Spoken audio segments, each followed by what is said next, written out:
Hello everyone, my name is Rainey. Welcome to another episode of 31 Nights and 31 Frights, and today is day 18, which marks the end of our altar binge, which puts me very well ahead of schedule, which means I have more than enough time to go back to watching feature-length films.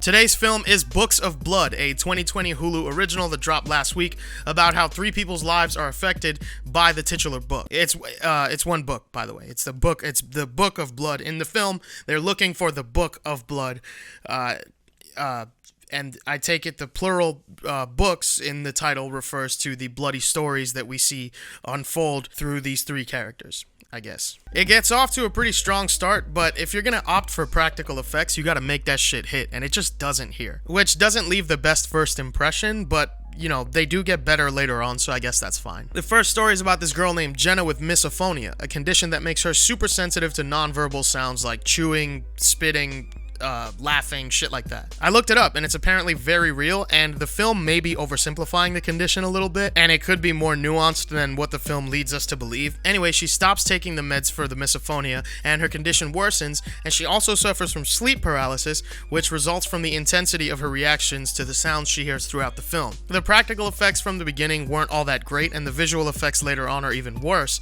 and then the practical effects kind of get good again, but the constant back and forth is like really confusing. Like, is the budget there or isn't it? Like, what the fuck is going on? And since Jenna hates noise, she wears these headphones to deafen herself, but the film doesn't really do anything interesting with this silence. And scenes where she's wearing the headphones aren't occupied by any meaningful story beats, so it's just dead air most of the time. The first story does manage to do a lot of stuff I've never seen before and play with concepts unfamiliar to me, and weave those concepts together in clever ways that make for an unpredictable watch for the most part, so that's good. The pacing here is weird, and the line delivery is entirely too scripty and inorganic, and there's some silly stuff here and there, and a few moments feel forced, but it's overall a pretty good start to this 3-act story. The second story follows Mary, a grieving mother who just lost a son, in her efforts to expose Simon, a self-proclaimed medium and speaker for the dead, who she thinks is a con man and a narcissist who just preys on people's grief to get over on them. Anyway, she's proven wrong,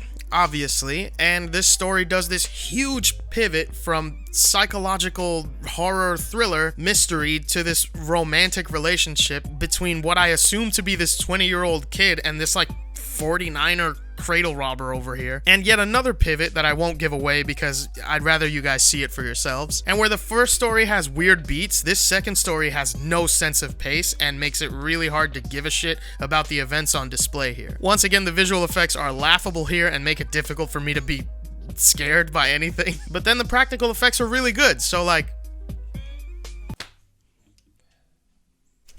the second act does boil over into some "Hey, get what you fucking deserve" territory, and it's nice to get that payoff after watching these characters dick me around for like 40 minutes, but getting here was not an engaging experience at all. The third act is about Bennett, a mob enforcer or bounty hunter or Funko Pop collector or some shit, I don't know. This third act tries to do the whole Crash thing where like every story ties into one another, but unlike that film, it's not purposeful here at all. It's just a few scenes from the first story called back in the last that make you go, oh, that happened earlier, and nothing else. Anyway, they're on their way to retrieve the titular Book of Blood.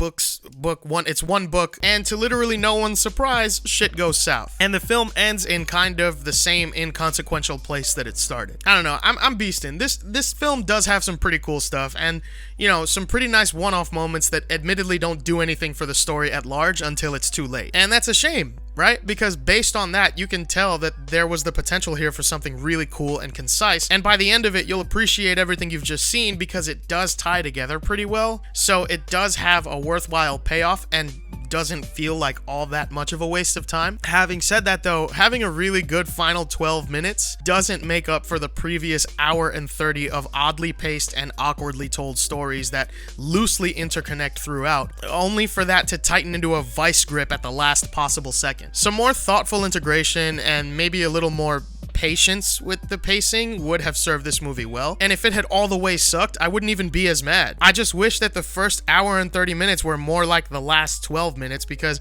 I would have liked this film a lot more, and if it hadn't gotten as good as it was gonna get right before it fucking ends, I would probably feel a lot better about it. Anyway, I give this film 2 book emojis out of 5 because it wasn't unbearable and it was a decent watch despite everything I've said, but it did leave me more disappointed than it did impressed. You know, the back and forth between shitty practical effects to bad visual effects to better practical effects to even worse visual effects back to good practical, it was just annoying. Like, there's so much of that. And I'm not even gonna get into the slew of lazy ass jump scares in this fucking movie. Whatever, I'm done. Like, comment, share, subscribe.